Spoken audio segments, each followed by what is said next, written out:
Olá, a aula de hoje vamos trabalhar algumas concepções éticas. Não todas, mas apenas a ética aristotélica, a ética kantiana e a ética utilitarista. Uma perspectiva rápida para a gente entender os conceitos e aí nos auxiliar na compreensão tanto da história da ética quanto na compreensão também enquanto ser humano. A filosofia nos ajuda a estudar academicamente, nos ensina a ser mais humano, ok? Então vamos lá. Primeira coisa, eu queria falar com vocês sobre juízo de valor, um conceito já trabalhado, e toda vez que aparece juízo de valor a gente tem que pensar, a palavra juízo, ela se refere a um julgamento e aí valor, um valor moral. Então, que tipo de julgamento? Eu digo, essa camiseta é bonita. Isso é um juízo de valor. Eu, Fábio, acho essa camiseta bonita. Pode ser que você que está me assistindo não ache essa camiseta bonita, ache uma camiseta feia.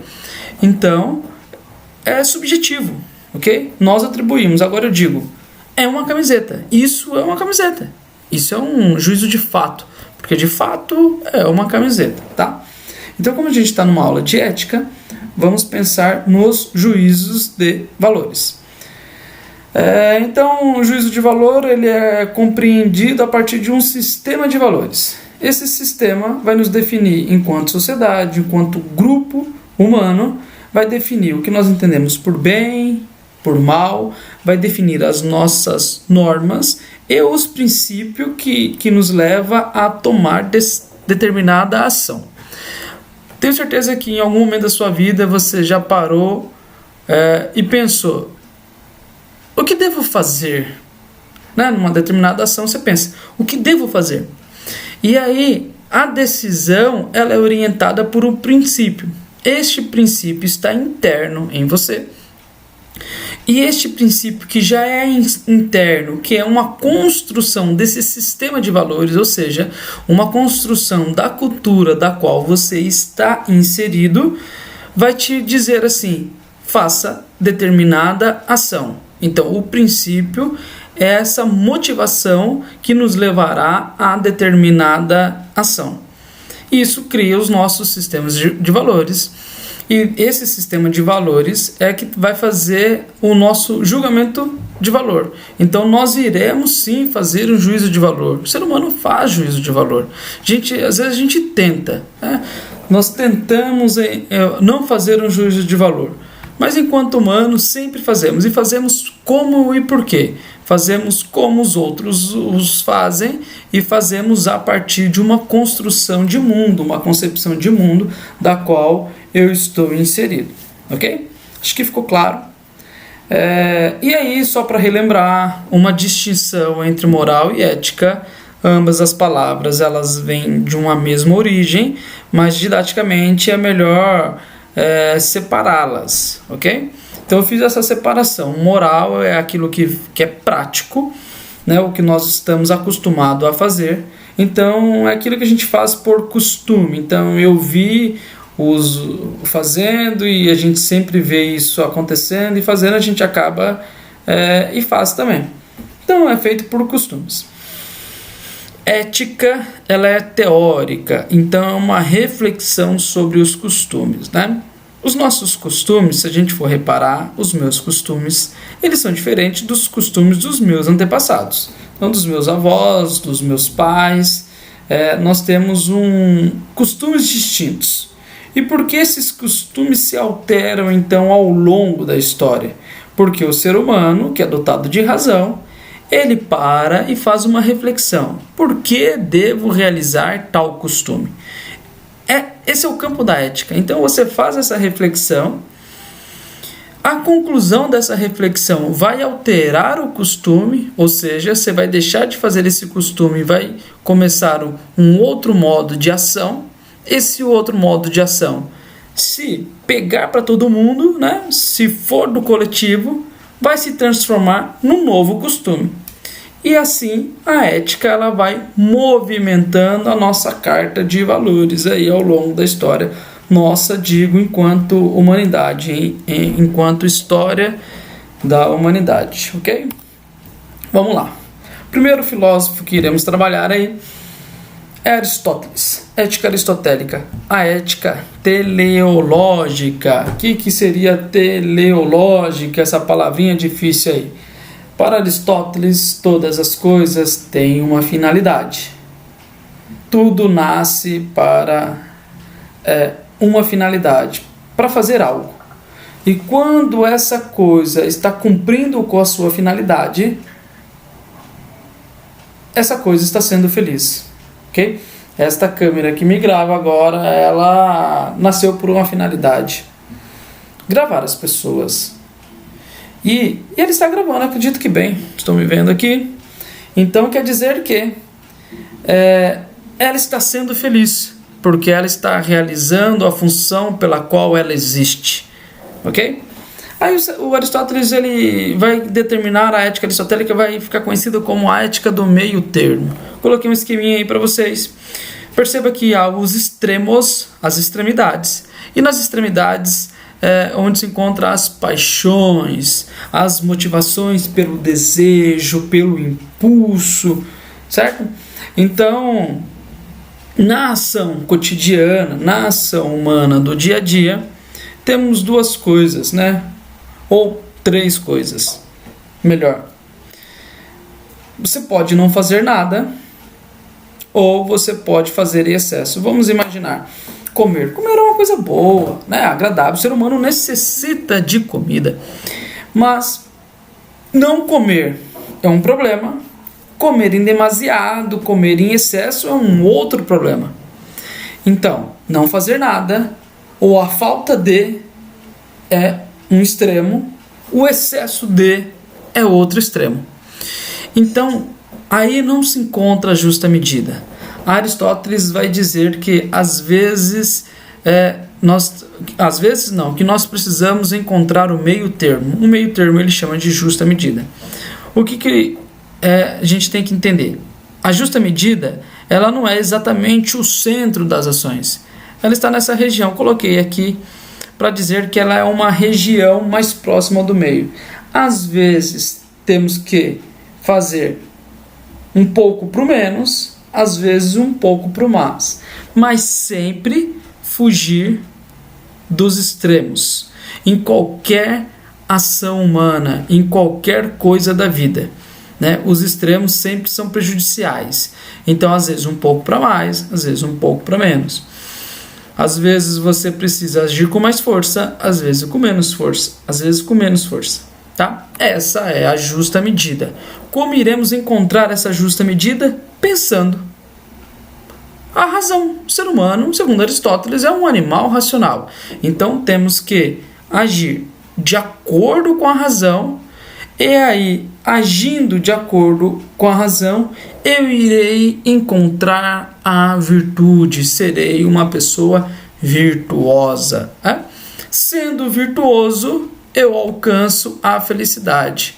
Porque o ser humano, sendo um animal racional, ou seja, é da natureza humana ser racional, então é da minha natureza, eu agindo pela racionalidade e não pelos impulsos, não pelos sentimentos, eu estou sendo humano. Por isso, eu serei feliz. A minha finalidade, ética teleológica, tá? Próxima ética aqui, ética kantiana. Ética kantiana, deontológico. O que seria a ética deontológica? A ética do dever. Então, é um dever do humano ser eticamente bom. Por quê? Kant tem uma preocupação.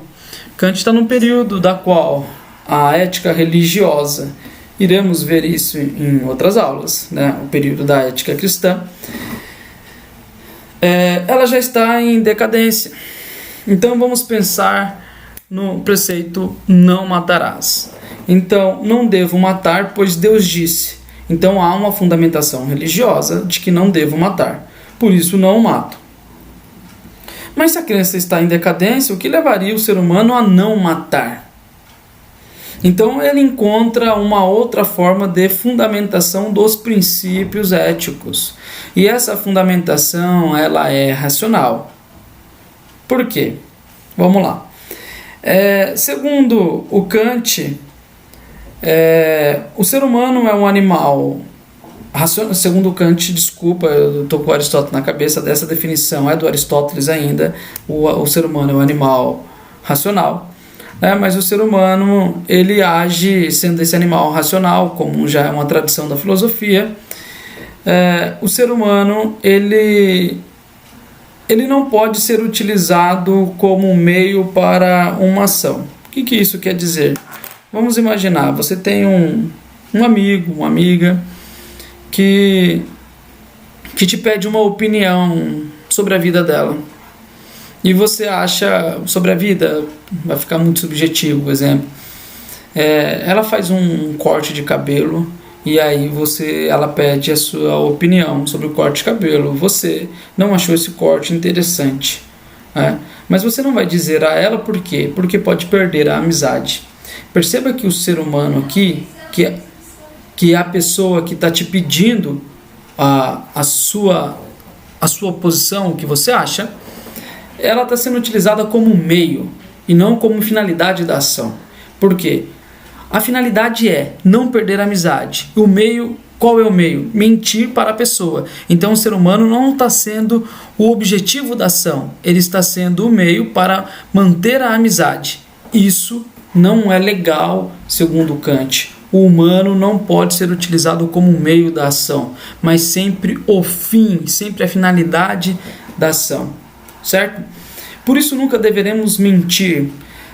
O Kant vai pensar que a mentira é algo prejudicial e de fato o é.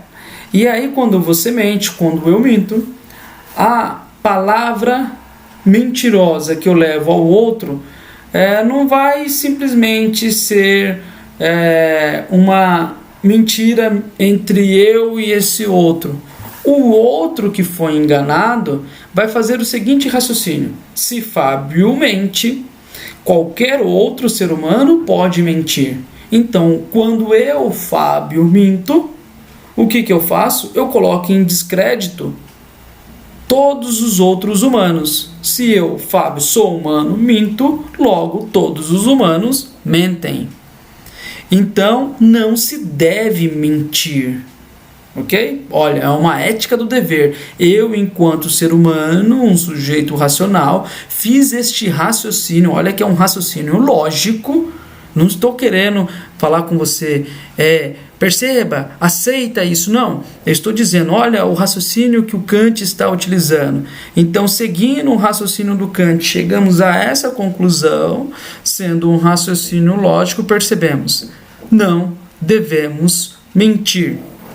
Então, no exemplo do corte de cabelo, não devo mentir. Por quê?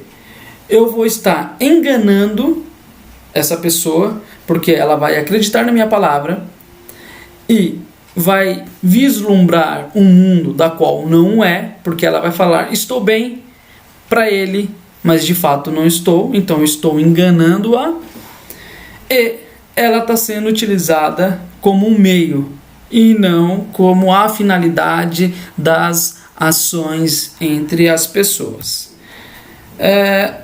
Deixa eu tirar aqui para ver se fica melhor, colocar a minha carinha aqui. Então, a ética do Kant é uma ética universal. Entendemos isso com a seguinte frase, que essa é clássica do Kant, para todo mundo que vai tentar o vestibular aí, tem que se recordar. Age sempre de tal modo que o teu comportamento pode vir a ser o princípio de uma lei universal. O que isso quer dizer? Lembro, minha mãe sempre dizia, não faça para o outro aquilo que você não quer que seja feito a você. É simples, é isso que o Kant está dizendo. Se você não... O que você vai fazer? Pode ser, todo mundo pode fazer? Beleza, então é uma ação boa. Se o que você vai fazer não deve ser feito por ninguém, e aí você está pensando, puta, eu quero fazer isso aqui, mas isso aqui, se fosse colocado como uma lei e todo mundo pudesse fazer, não deveria ser feito. Então, essa é uma ação má. Não deve ser feita. Você não deve fazer. Voltando ao não matarás. Você tem o direito. Se eu, enquanto humano, tenho o direito de matar, todos os outros humanos também o têm. Então, de modo universal. Então, é um direito a todos poder matar. Mas se eu penso, não, poder matar não pode ser um direito para todos. Então, eu não devo matar. Percebe? Um raciocínio lógico, ok? Então, só faça aquilo que você quer que seja feito a você. Pode se tornar uma lei para todos? Sim, então uma ação boa. Não pode tornar-se uma lei para todos? Não. Então, é uma ação má. Ok? Vamos lá. Aí, fica conhecido como o imperativo categórico. Então, é um dever. Mas é um dever de quem? Quem está impondo isso ao humano? Então, se está impondo ao humano, quer dizer que eu não sou livre? E aí é uma imposição ética? Não, você é livre sim, porque quem entendeu os conceitos, quem entendeu essa normativa e quem criou essa normativa? O próprio ser humano. Através do quê? Através da sua racionalidade. Então, eu, enquanto humano, consigo entender a justificativa da norma, entendendo a justificativa da norma, né? Eu sei que eu tenho que fazê-la. Então, não é uma imposição numa perspectiva assim, você está sendo obrigado pela força, pela arma, pelo contato físico, pela briga. Não. Você tem o dever de fazer porque você, nós somos sujeitos racionais. Então, como racional, eu entendo a norma e devo seguir essa norma. Se eu não sigo, eu deixo de ser um sujeito racional. Por isso é uma imposição, né? Porque enquanto racional, não tem como chegar a outra conclusão, tá? Esse slide, ele ficou com um texto que é legal para entender o imperativo categórico. Vou deixar a fotinha aqui. Qualquer coisa, você quiser, pausa o vídeo. Tirei a minha fotinha de onde fica a minha carinha aí. Pausa o vídeo. E faça uma leitura aí, ok? Para você entender melhor, se a minha explicação não foi tão clara assim. Próximo. A ética utilitarista é uma ética consequencialista, pensada aí pelos utilitaristas Stuart Mill e Jeremy Bentham. O que seria isso, né? A ação é simples de se entender. A ação boa. Essa ação boa, ela é boa quando? Quando traz felicidade para o maior número de pessoas. Então, o que você vai fazer? Traz mais felicidade ou traz mais tristeza? Traz mais tristeza? Então não faça. Traz mais felicidade? Então faça. Amanhã, talvez a mesma ação inverta-se. Essa ação que hoje trouxe mais felicidade, pode ser que amanhã, no ano que vem, ou sei lá quando, pode trazer mais infelicidade. Então, o que é bom hoje não será bom amanhã. Tem que se analisar a circunstância. Então, dependendo da circunstância, a ação boa, ela se altera. Mas a regra é mais felicidade para o maior número de pessoas. Por isso, consequencialista. Então, depende das consequências da ação a ser tomada, ok? Foi isso a aula de hoje. Espero que tenha ajudado. Um abraço a todos. Até a próxima.